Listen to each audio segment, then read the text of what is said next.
You have heard the report that a higher-up in the Obama White House spied, ordered surveillance, that is to say, on President Trump and his team for political gain. But the mainstream media still has a different focus.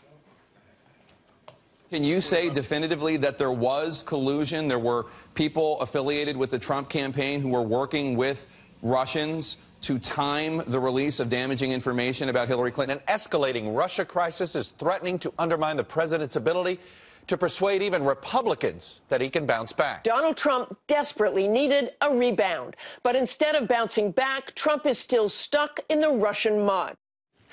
Still, aren't the possible White House leaks and surveillance of the team Trump a bigger story? Here to debate, the president of Americans United for Change, Brad Woodhouse, screen left, and his brother, executive director of the North Carolina Republican Party, Dallas Woodhouse, who is on screen right. Good morning to both of you guys. Good morning. Good morning. All right, let's start. You know what, guys, brothers, what I've noticed is it seems like, according to your political affiliation, that's the story you buy into. For instance, Brad, you think that this Russian collusion story is the biggest story in the world.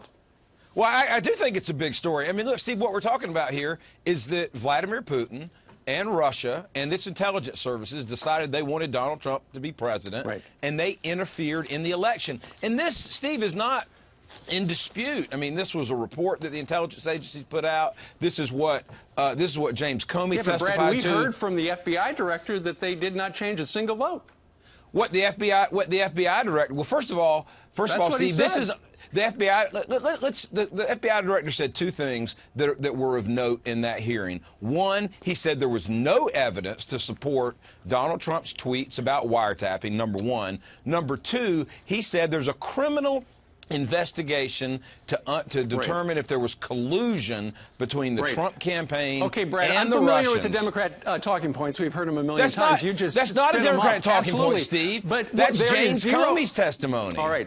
Thank you very much. Now let's move to your brother. Dallas, there is zero evidence that the Russians did collude with Team Trump in getting him to be president of the United States. But the story that Trump referred to as the Trump surveillance scandal, where if it is true, the Adam Housley reportage that came out on Friday, a higher-up, a member of the Barack Obama White House, unmasked surveillance from the intelligence community for political purposes. If that is true, that is a gigantic story.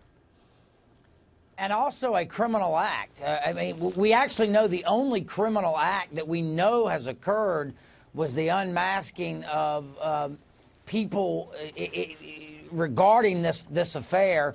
That's something the Democrats don't want to talk about. It's something we've got to get to the bottom of. It's not true.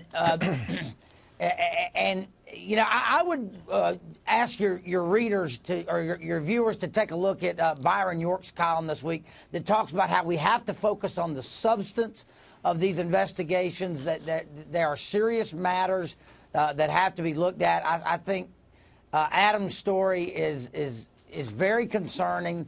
Although I don't think it's a big surprise to a lot of people who support Donald Trump. They know something is fishy here. They know something smells. They'd like to get to the bottom of it, but I'm not sure they have a lot of confidence that we will. But it seems like that there was an effort to muddy the waters around the effort to beat Hillary Clinton by the Obama team, and that's just very concerning. And, Brad, we heard that was going to be the Democratic playbook going forward after the election. Do whatever you guys can to make Donald Trump seem an illegitimate president.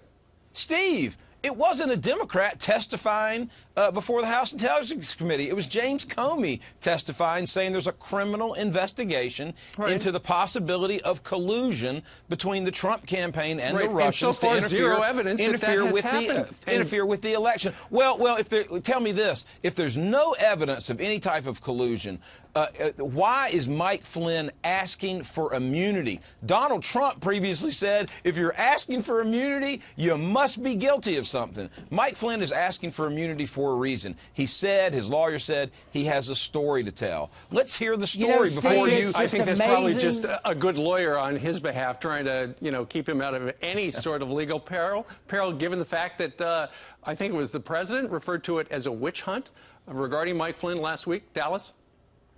Steve, after all these months, they still cannot accept that Hillary Clinton was a bad candidate, and that's why she lost.